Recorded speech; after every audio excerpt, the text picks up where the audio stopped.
Have you ever felt the earth calling you, not with words, but with a breath? In these forgotten pages, 12 plants reveal secrets buried by time. Not simple remedies, but keys to healing the mind, body, and soul. This is not a story. It is a journey into the world's oldest memory, the one that still lives in the scent of leaves and the beat of the heart. In the year 1347, in a remote monastery nestled among the impenetrable peaks of Tibet, a group of monks, custodians of arcane knowledge, decided to burn an entire herbarium, not out of fear of heresy or superstition, but because those pages contained a power so vast it could subvert the very human perception of life and reality.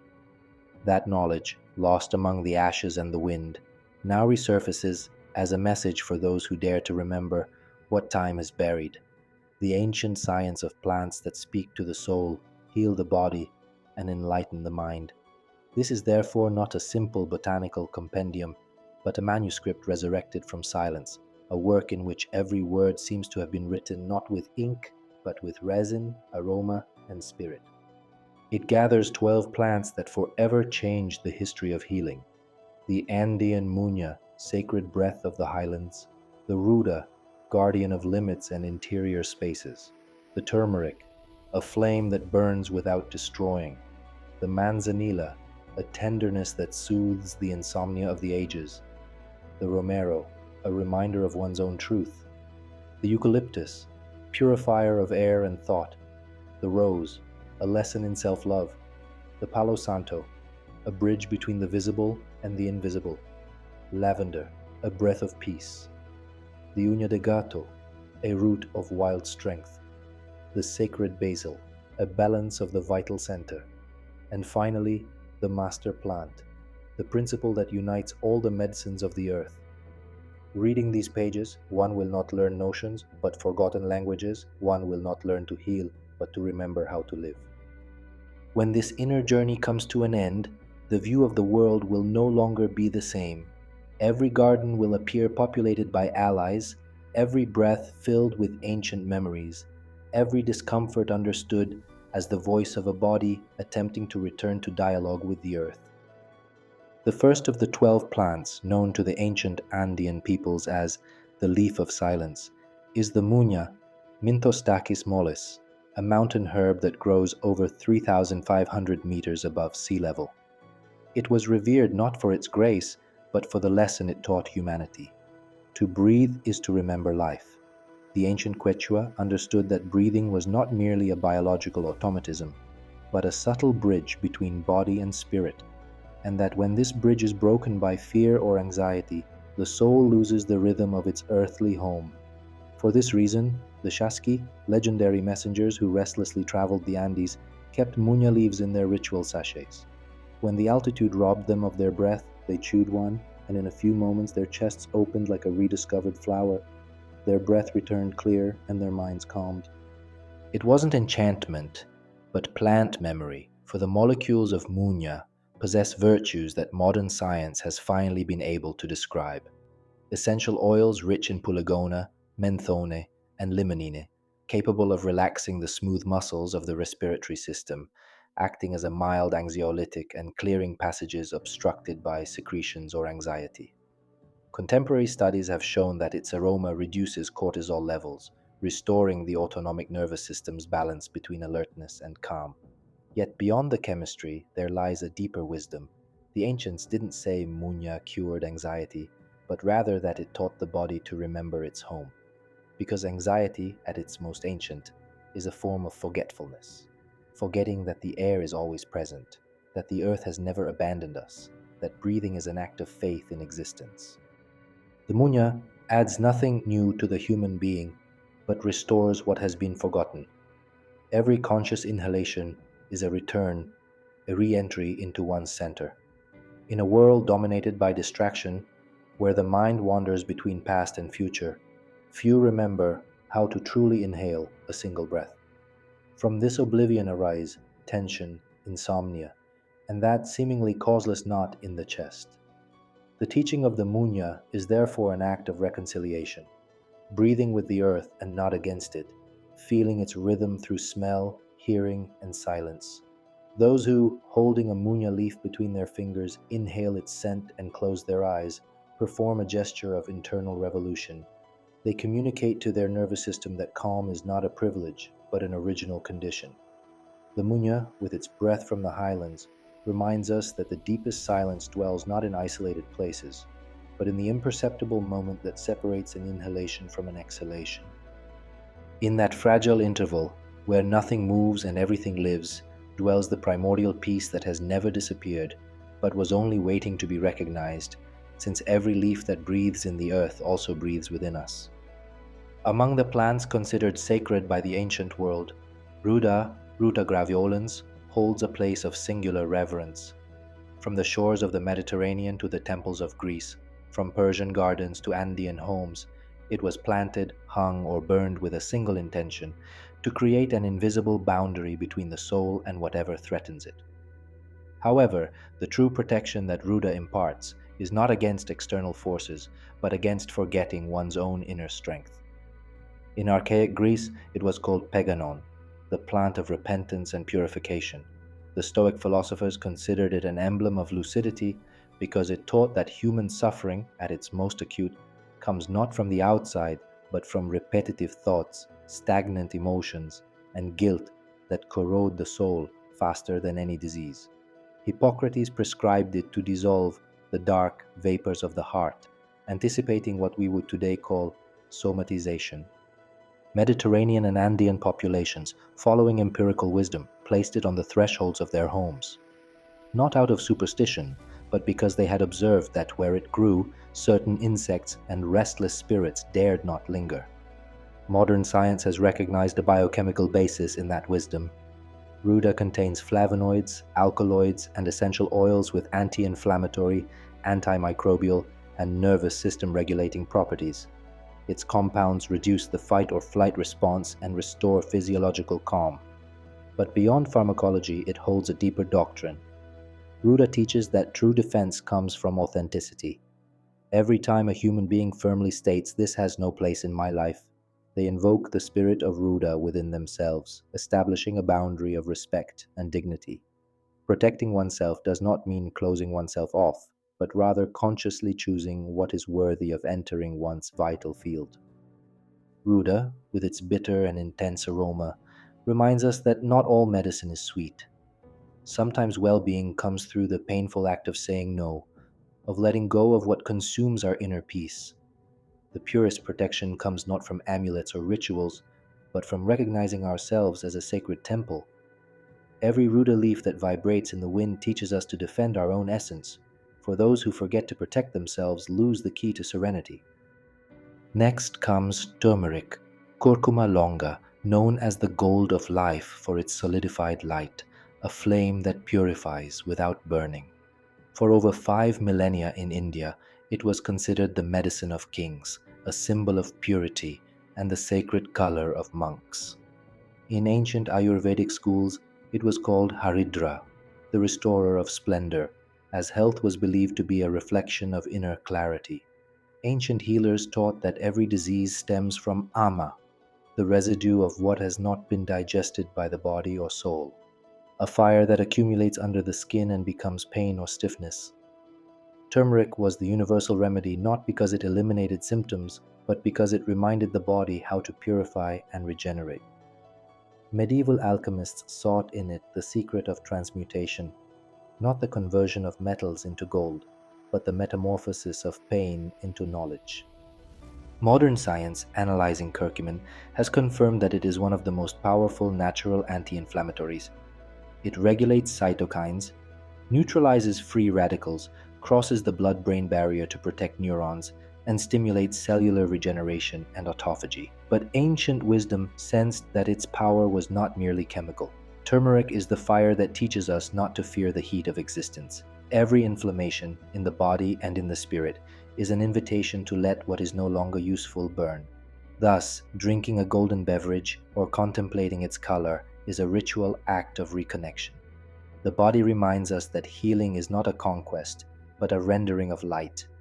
Alchemists sought gold outside. Turmeric shows us that it burns within us, in the intelligence of every cell that knows the language of rebirth. Then there's manzanilla, Matricaria camomilla, the humble flower that taught war to sleep. In ancient Egypt, the pharaohs offered it to the sun god because it held the secret of rest, the ability to calm not only the fever of the body, but also that of the soul. Warriors returning from battle, unable to close their eyes, found an invisible balm in that small white corolla. The Greeks called it apple of the earth, for its sweet aroma reminiscent of ripe fruit fallen to the ground, but also for its propensity for gentleness. Dioscorides attested to its use to calm mental turmoil. In medieval monasteries, monks cultivated entire fields of it, knowing that sweetness could be as effective a medicine as bitterness. Modern science recognizes its compounds, apigenin, bisabolol, matricin, as substances that interact with GABA receptors, reducing anxiety and promoting natural sleep. However, deeper than chemistry is the spiritual lesson of manzanilla: tenderness heals. In a world that idolizes productivity and considers giving up a sin, it invites self-kindness. Preparing a cup of infusion and inhaling the vapor is a gesture of elemental love, an act of reconciliation with the body's natural rhythm, which asks nothing more than to be heard. Manzanilla teaches that healing doesn't always come through action, but often through suspension, through the silence that allows the mind to reorder itself. Thus, each of its tiny inflorescences becomes a silent prayer for the weary soul, a promise that peace can still sprout where tumult once reigned. Next comes lavender, Lavandula angustifolia, the blue breath of the soul. When in Provence at the height of summer, the fields turn purple, the air itself seems to take shape. The ancient Persians considered that scent the breath of angels, the earthly manifestation of divine stillness.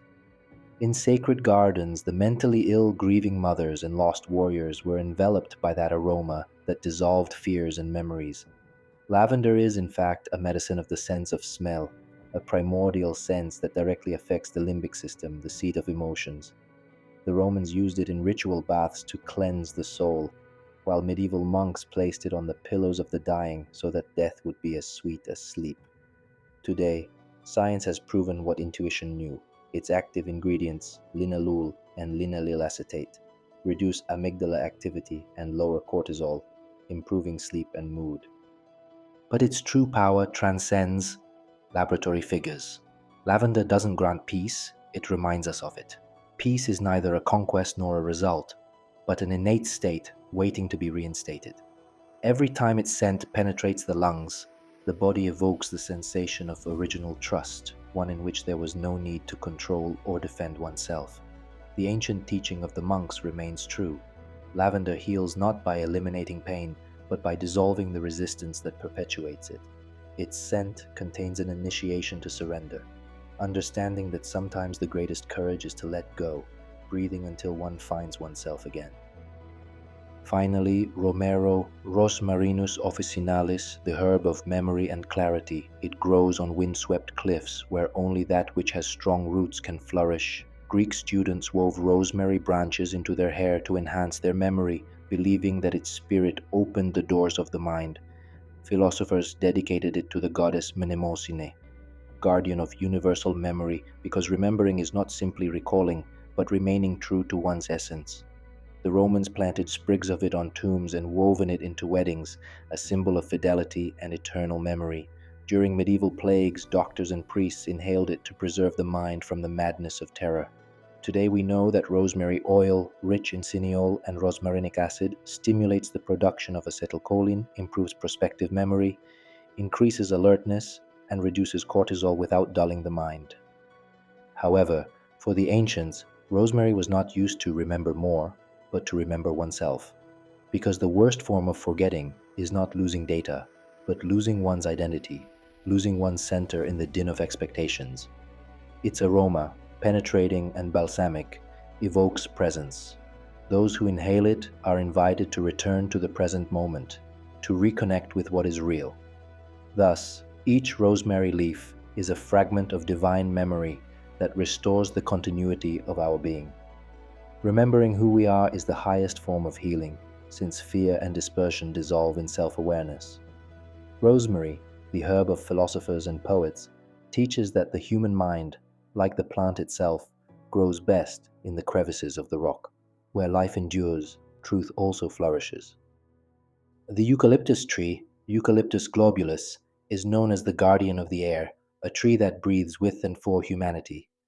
In the ancestral lands of Australia, Aboriginal peoples called it "he who breathes for us," because on days when fires shrouded the sky in smoke and fear tightened the lungs, its leaves released an aromatic vapor capable of opening the breath and dissolving anguish. When Europeans arrived in those regions in the 17th century, they discovered that communities living among eucalyptus groves were more resistant to respiratory infections and marsh fever. It wasn't magic, but a living ecology. The fronds of these giants don't just shade the earth, they release volatile substances that purify the air, creating an environment hostile to bacteria, viruses, and mold. For this reason, in modern times, eucalyptus was planted in swamps and malarial areas as a natural means of sanitation. Contemporary science confirms what tribes sensed. Its oils, rich in eucalyptol, are powerful expectorants and bronchodilators. They loosen secretions, calm inflammation, and promote deep breathing. However, its subtlest medicine is measured not in milligrams, but in symbols. Eucalyptus teaches that breathing fully is an act of dignity. Many live as if air were a privilege, inhaling only halfway, holding their breath for fear of taking up too much space. But breathing is a natural right, a silent declaration of existence. Each inhalation is a consent to life, each exhalation an act of faith. When you breathe in its balsamic scent, the body remembers that oxygen is not merely matter, but freedom. Eucalyptus thus becomes a vertical prayer, roots in the earth, leaves pointing skyward, a breath that reconciles both. Sacred basil, Oxymum sanctum, called Tulsi in Vedic texts, is the green heart of balance. More than a plant, it is considered a divine presence.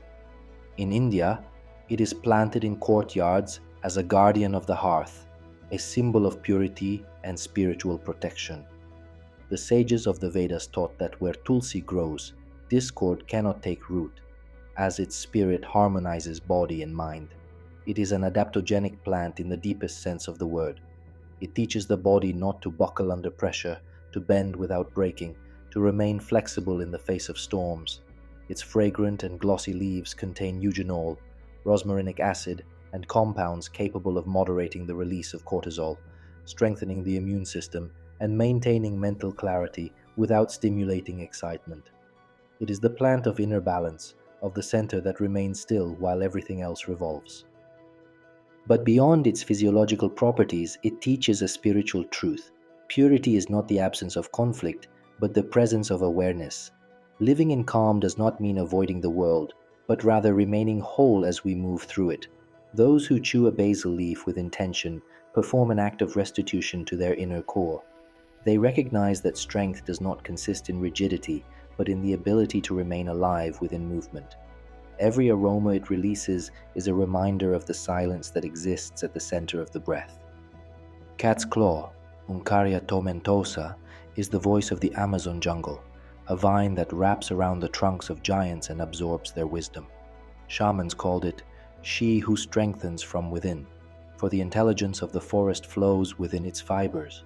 It grows slowly, embracing the support that nourishes it until it touches the light. A perfect metaphor for the healing that comes from connection, not isolation. For centuries, it was used to restore vigor to the sick and to defend warriors. Science has identified its oxindole alkaloids, capable of stimulating white blood cells and enhancing the immune response, not by suppressing or forcing it, but by reminding it of its proper place. It is, in fact, a natural immunomodulator, which restores the body's intelligence of distinction, knowing what to welcome and what to reject. The peoples of the forest taught that illness is a language of the body that has forgotten how to communicate with the earth. Uña de gato doesn't fight symptoms, it awakens the cellular memory of courage. In a world that confuses efficiency with health, it brings back the slowness needed for true healing. Every sip of its bitter infusion reminds us that true strength lies not in invulnerability, but in trusting in the natural rhythm of regeneration. Like the vine that climbs toward the sun after the rain, we too can rise again if we rediscover our roots. Next comes the rose, Rosa damascena, a flower that in every civilization symbolized love as a cosmic principle. Persian gardens revered it as a ladder between the human and the divine, because the Sufis saw in it the reflection of the soul slowly opening petal by petal until it reveals its center of light. Rose water was distilled not as an ornament, but as a medicine for wounded hearts. Its scent, it was said, softened emotions hardened by pain and dissolved unshed tears. Cleopatra sprinkled it in rooms not to seduce, but to foster sincerity in encounters. For in the scent of the rose, people ceased to defend themselves. Modern science has discovered that its essential oil contains phenylethylamine and geraniol, substances that stimulate the release of oxytocin and reduce cortisol, producing calm and emotional openness. But the spiritual essence of the rose lies in its deepest invitation. To love oneself is to remember the divinity that dwells within. True love is not conquest, but recognition.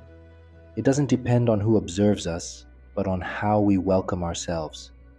Each petal is a lesson in tenderness toward our own vulnerability, looking at ourselves without judgment, offering ourselves the same care we would give to those we love. In a world that confuses value with utility, the rose reminds us that beauty comes from the simple act of existing. Inhaling its scent is rediscovering our own sufficiency, a moment of communion between the human heart and the heart of the cosmos.